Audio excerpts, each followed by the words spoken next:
It's this cute little wren, little songbird that builds a cute little nest in cactus, and it has to build nests in cactus.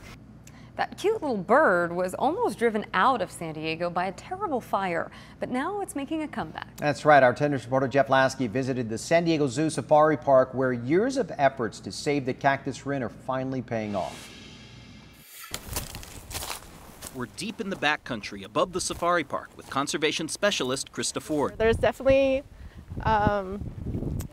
a lot of cool areas that most people don't really get a chance to see. Not so long ago, it didn't look like this. This entire hillside was devastated by the 2007 Witch Creek fire. There's basically no vegetation. It was just gray moonscape and then kind of like skeletons of melty looking cactus. Those skeletons were what were left of the homes of a local bird species, the coastal cactus wren. There are believed to be only a few dozen of the birds left in the area. 3 years after the fire, zoo staff began an effort to plant new cactus, hoping the birds would come back.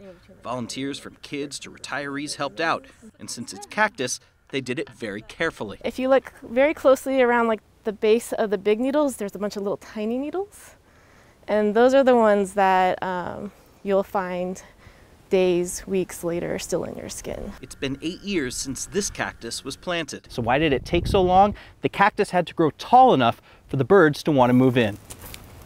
Then just last month, Krista was checking the tag on the tree when... Oh my gosh, there's a nest! No birds were there during my visit, just feathers. But all these pictures we've been showing you are cactus wren on this very planted cactus. It's really exciting to actually see the result right there in front of you and be like, well, we planted this 7.5, 8 years ago and something decided to move in. Hopefully it's just the first nest of many more to come.